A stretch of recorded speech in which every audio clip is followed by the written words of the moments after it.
Hello everyone and welcome to easy engineering concepts. और आज के इस वीडियो लेक्चर में मैं बात करने वाला हूँ मेन मेमोरी के सेकंड पार्ट यानी कि मेन मेमोरी और सेमीकंडक्टर मेमोरी के बारे में। अपनी पिछली वीडियो में मैंने मेन मेमोरी का इंट्रोडक्शन आपको काफ़ी आसानी से समझाया था। अगर आपने वो वीडियो अभी तक नहीं देखी है तो प्लीज़ उस वीडियो को ज़रूर देखें, ठीक है। और अब शुरू करते हैं आज की हमारी वीडियो। और आज का हमारा टॉपिक है semiconductor main memory. Main memory क्या होती है? मेन मेमोरी वो मेमोरी है जिससे सीपीयू डायरेक्टली डेटा फेच करता है और जिसमें सीपीयू डायरेक्टली डेटा स्टोर करता है, ठीक है। अब इसके पॉइंट एक बार गो थ्रू कर लेते हैं कि all computers except very small computers contain both semiconductor as well as magnetic memory. जितने भी कंप्यूटर्स होते हैं, चाहे वो छोटे कंप्यूटर्स को छोड़ के बाकी जितने भी कंप्यूटर्स हैं सब में सेमीकंडक्टर मेमोरी और मैग्नेटिक मेमोरी होती है। सेमीकंडक्टर मेमोरी मतलब मेन मेमोरी और मैग्नेटिक मेमोरी मतलब सेकेंडरी मेमोरी, ठीक है। All modern computers use semiconductor memory as its main memory. Semiconductor memory is also known as RAM because any part of the memory can be accessed for reading and writing. जितने भी modern computer होते हैं सब में semiconductor memory होती है। Semiconductor memory को RAM भी कहा जाता है क्योंकि मेमोरी का रैम का कोई भी पार्ट कभी भी कहीं से भी रैंडमली एक्सेस किया जा सकता है रीडिंग और राइटिंग के लिए। It stores program and data which are currently needed by CPU. CPU को जिन डेटाओं की, जिन प्रोग्राम्स की, जिन डेटा की एक्चुअल में अभी करंटली ज़रूरत है, जो सीपीयू को जो जो चीज़ें चाहिए वो सारी चीज़ें मेन मेमोरी में पड़ी होती हैं ताकि सीपीयू को ज़्यादा टाइम ना लगे किसी भी ऑपरेशन को परफॉर्म करने में। अगला पॉइंट है another part of main memory is ROM. ROM are those memories on which it is not possible to write data, they can only be read. मैंने बताया था कि रैम में डेटा कभी भी रीड कर सकते हैं और राइट कर सकते हैं, बट एक और तरह की मेमोरी हमारे पास है जिसे हम बोलते हैं रोम, ROM, रीड ओनली मेमोरी, जिसमें सिर्फ हम डेटा को रीड कर सकते हैं, राइट नहीं कर सकते। मतलब हम डेटा पढ़ सकते हैं कि क्या डेटा है, बट उस डेटा को हम चेंज नहीं कर सकते, ठीक है। Thus RAM and ROM memories are used as the main memory of computer. Main memory के अंदर ये दो मेमोरीज होती हैं, RAM and ROM. The main memory holds the program and data required by the CPU for carrying out its operation. जो भी CPU को operation करने के लिए, मैंने आपको पहले ही बताया, सीपीयू को ऑपरेशंस करने के लिए जो सी चीज़ों की ज़रूरत है वो सारी चीज़ें ऑलरेडी मेन मेमोरी में स्टोर होती हैं, ठीक है। ये अगला पॉइंट है, ये थोड़ा इंपॉर्टेंट नहीं है, बाकी फिर भी आप एक बार रीडिंग कर लो। अब storage capacities are frequently measured in kilobytes, KB, megabytes, MB, gigabytes, GB, terabytes, TB. KB, MB और जीबी, इन तीनों कैपेसिटीज के बारे में आपको ऑलरेडी पता है। आप सारे लोग इंटरनेट यूज करते हो, you know very well that what is KB, MB and GB. Terabyte जो होता है वो जीबी के भी ऊपर होता है, ठीक है। और ये टेबल आप देख सकते हैं अगर आपको एक्चुअल में डीपली समझना है कि बाइट्स, किलोबाइट्स, मेगाबाइट, गीगाबाइट और टेराबाइट में क्या डिफरेंस होता है। अभी हम बात करते हैं टाइप्स ऑफ मेन मेमोरी के बारे में। मेन मेमोरी मैंने आपको ऊपर बताया कि मेन मेमोरी दो टाइप की होती है, रैम एंड रोम। और रैम को भी फर्दर दो पार्ट में डिवाइड किया गया है और उसी तरीके से रोम को भी दो पार्ट में डिवाइड किया गया है। सबसे पहले हम पढ़ने वाले हैं रैम के बारे में और उसके अंदर जो रैम्स यूज होती हैं, डायनामिक रैम और स्टैटिक रैम, उन दोनों के बारे में। RAM, the write and read memory of a computer is called RAM. Thus user can write information into RAM and read information from it. RAM जो memory होती है वो होती है रीड राइट मेमोरी, क्योंकि इसमें डेटा राइट भी कर सकते हैं और रीड भी कर सकते हैं। और रैम क्या करता है, कोई भी मेमोरी लोकेशन को एक्सेस कर सकता है कहीं से भी रैंडमली। ये पैरेलली काम नहीं करता, ये कहीं से भी कोई भी डेटा फैच करके, लोकेट करके ऑपरेट कर देता है ऑपरेशंस उस पे, ठीक है। The access time is same for each memory location. Memory location में से डेटा को फैच करने के लिए, एक्सेस करने के लिए जो टाइम होता है वो सेम ही लेता है। It is usually refers to a temporary memory which means that when the system is shut down the memory is lost. मतलब कि जब कंप्यूटर बंद हो जाएगा, चाहे वो किसी भी वजह से हो, कि लाइट चली गई या फिर कंप्यूटर करप्ट हो गया, जो भी कुछ है, जो भी कुछ रीजंस हैं, ये उस रीजंस की कदर, मतलब उस रीजन से इनको कोई फर्क नहीं पड़ता, डेटा लॉस्ट हो जाता है जितना भी परफॉर्म हुआ है। इसलिए इसको टेम्पररी मेमोरी भी कहा जाता है। ठीक है।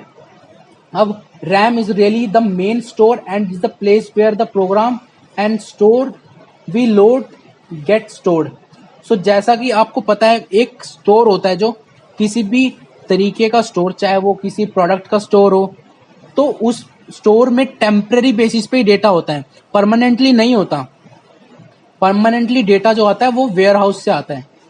जो जो स्टोर होता है, सपोज कोई दुकान है, तो उसमें भी जो प्रोडक्ट रखे होते हैं वो भी परमानेंट नहीं होते, टेम्पररी बेसिस होते हैं कि वो बिकते हैं, एक बार बिक गए तो चले गए, वो डेटा खाली हो गया। ठीक है। वो स्पेस जहां पे वो प्रोडक्ट रखा हुआ था वो खाली हो गया। तो इस तरीके से रैम काम करता है। अब रैम के भी दो पार्ट्स हैं, स्टैटिक रैम और डायनामिक रैम। स्टैटिक रैम जो होती है वो तब तक काम करती है जब तक पावर सप्लाई ऑन है, और डायनामिक रैम कब तक काम करती है? डायनामिक रैम तब तक काम करती है जब तक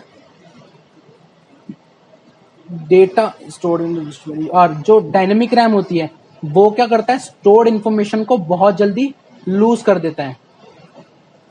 stored information in a loses it's short stored information in every short time. तो डायनामिक रैम जो होता है वो बहुत जल्दी शॉर्ट पीरियड ऑफ टाइम में अपना डेटा लूज कर देता है।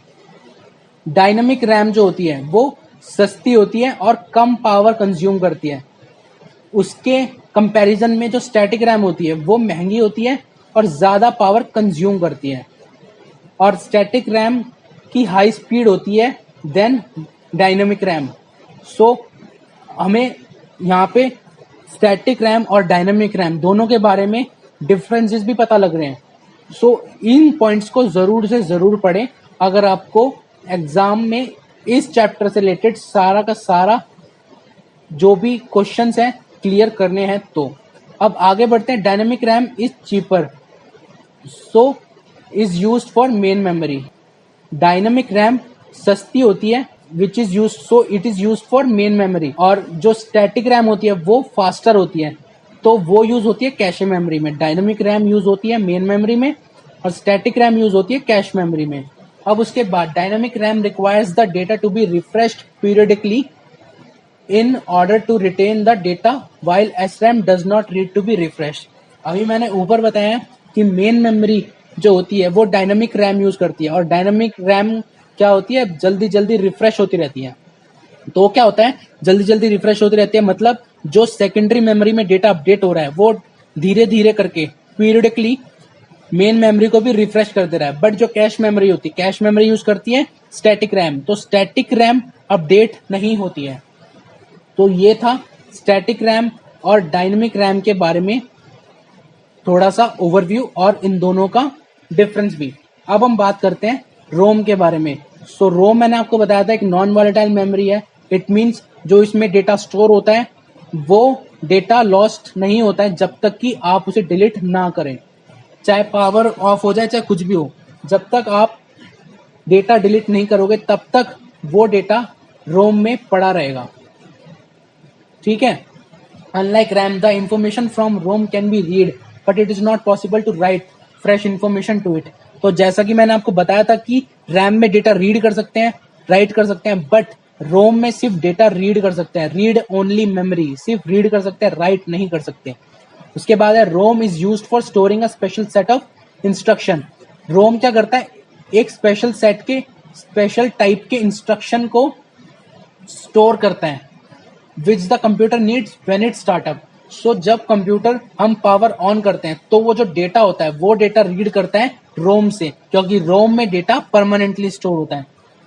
The contents of ROM are decided by the manufacturer. The contents are permanently stored in ROM at the time of manufacture. From the programming point of view, we have तो आप इसको ये वाला part आप इतना स्किप भी कर सकते हो. अभी रोम के दो पार्ट्स हैं, पीरोम और EPROM. Programmable ROM, it is a variation of ROM chip, is a programmable read-only memory.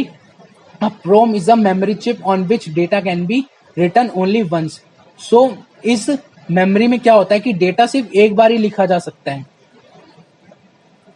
ROM chips are supplied by computer manufacturer. It is possible for user to modify the program stored inside the ROM chip. So जितने भी आपके by default programs होते हैं like Paint, WordPad और जितने भी बाकी के बाकी instructions होते हैं, बाकी के बाकी एप्स जहाँ पे डेटा स्टोर करती हैं, वो सारी डेटा रोम में स्टोर करती हैं. और जो मैन्युफैक्चरर होता है सिर्फ उसको ही उसी के लिए पॉसिबल होता है कि डेटा राइट करना, वो भी एक ही बारी. यूजर्स के लिए नहीं होता डेटा मॉडिफाई करना. Once a program has been written into PROM chip the recorded information can not be change. तो एक बारी जैसे ही प्रोम चिप में डेटा रिटर्न हो गया तो वो जो रिकॉर्डेड इन्फॉर्मेशन है वो चेंज नहीं हो सकती. PROM becomes a ROM when and it is possible to read stored information. जो PROM है वो ROM में कन्वर्ट हो जाता है और जो कि सिर्फ डेटा को रीड करने के लिए यूज होती है. PROM भी एक नॉन वॉलेटाइल मेमोरी है, इसमें भी डेटा जो पड़ा रहता है वो स्टोर्ड ही रहता है. The basic difference between PROM and ROM is that PROM is manufactured as blank memory whereas ROM is program during the manufacturing process. So जो PROM और ROM होती है उन दोनों में डिफरेंस ये है कि मैन्युफैक्चर एज ब्लैंक मेमोरी, मतलब प्रोम में खाली डेटा होता है, कुछ डेटा नहीं होता.